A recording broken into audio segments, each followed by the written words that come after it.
Okay, for what we have regarding determining polynomials from given zeros and degrees, if we're looking at forming a polynomial, let's say in both factored and expanded form, let's say we have a case where we have for item number 1, okay, we have a couple of zeros, and the zeros will be in reference to the x-intercepts of the polynomial function, okay, and we have for the first that is mentioned, okay, we have -1, which has a multiplicity of 2, and the other 0 we have at 0, and we have the multiplicity to be at 3.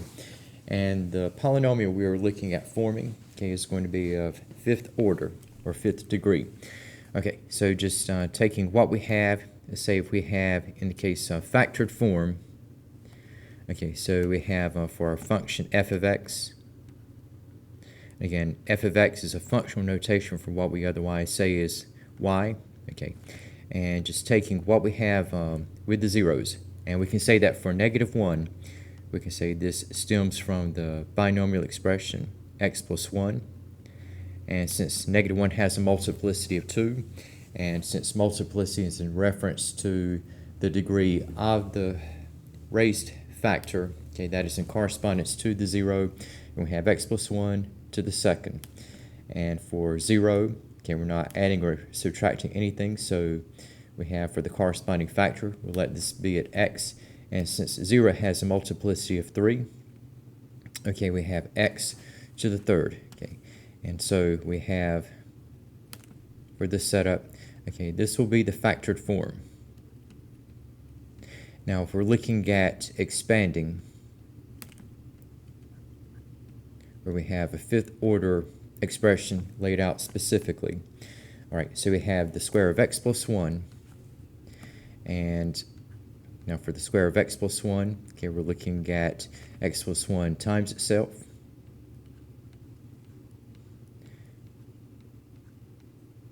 And again, we have times, okay, x to the third. And, okay, now for the square of x plus 1, now if we multiply out x plus 1 times itself, okay, we're going to have for the square of x plus 1, you have x times x is x squared, and you have plus x, which will make 2x, and we have followed by the additional 1, and we have times x to the third. And so we have in the interaction, okay, going from the factored form to the expanded form, we have f of x is going to be equal to x to the 5th plus 2x times x cubed, so we have plus 2x to the 4th, and we have plus 1 times x cubed, which will be at x to the 3rd. Okay, and so we have for this end result, okay, that is going to be the expanded form of what we have for the function that has, again, the zeros and the corresponding multiplicities as already entailed. Okay, now for what we have, let's say for second item, and let's say if we have the number of zeros and the degree of the expression to be one and the same.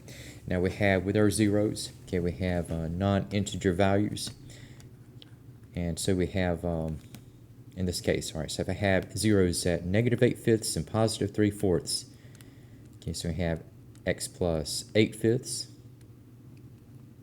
quantity, and for 3/4 I have x minus 3/4. Okay, now you can rewrite the factored form that is laid out. Say that you don't care to write what we have with fractions involved. And what you can do here is that for x plus 8/5, I can get rid of the fifths. If I multiply the first factor by 5, so I have 5 times the quantity of x plus 8/5. And for x minus 3/4, we have fourths involved, and I can multiply this second expression by 4. And just taking what we have in the rewrite. Okay, so we have f of x is equal to, now we have with the distribution of 5 over the first binomial, okay, we're going to have 5x plus 8. And for 4 over x minus 3/4, okay, so we have 4x minus 3. And so we have, again, you have your choice of which factored form you want to deal with. Okay, if you want to keep the fractions, this will be the first setup. We have y or f of x equal to x plus 8/5 quantity times the quantity of x minus 3/4, or if you raise the coefficients, getting rid of the fractions, we can start out with this set of binomials as the basis to arriving at the expanded form. And now if I have the raised coefficient version of the factored form, okay, so we have 5x times 4x, so this will make 20x squared. And we have minus 3 times 5x, so we have negative 15x, and I have plus 8 times 4x, so I'm going from negative 15x to adding 32x, so we have plus 17x, and 8 minus 3, okay, is going to be at negative 24. And now, had I kept the original setup, our other possibility, or one of our other possibilities, would be where we have f of x is equal to, and the product of these original expressions we would have at x squared, and the sum of the outside and the inside products would be at 17/20ths of x, and we have negative 24/20ths, and that is reducible to negative 6/5. Okay, so we have with these versions, once again we had the expanded form of what we have in this second case. Now, and let's say that for working with the formation of polynomials, and we'll say we have as a third case, right? Say we have, again, just another pair of non-integer valued zeros. And if I were to set up what I have here, see if I just take the formation of the binomials. Okay, so starting out with the factored form without the raised coefficients, we have x minus 3/10 and x equals negative 2/7. Okay, that will be the zero of x plus 2/7.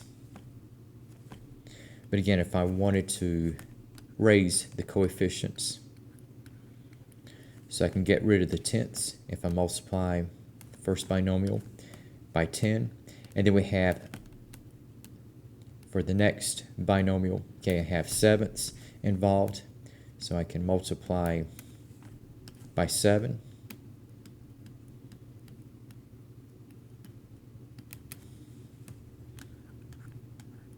So we have in the rewrite, okay, so for 10 over the quantity of x minus 3/10, so I have 10x minus 3, and for 7 times the quantity of x plus 2/7, and we have 7x plus 2.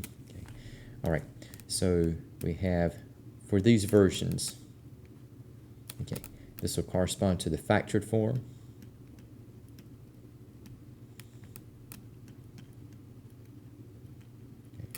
And let's say if I go with the raised coefficient binomials, and I get to the expanded form, so just multiplying by foiling out, so we have the first product, we have 10x times 7x, so we have 70x squared.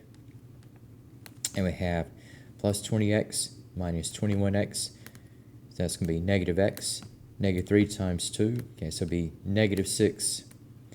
And again, had I kept the original expression,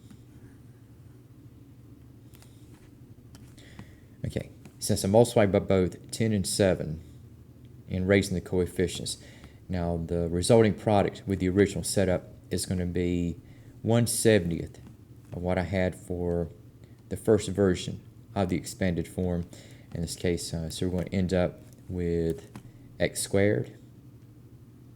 And we have minus 1/70th of x, and minus 6 divided by 70, that's going to be minus 3/35.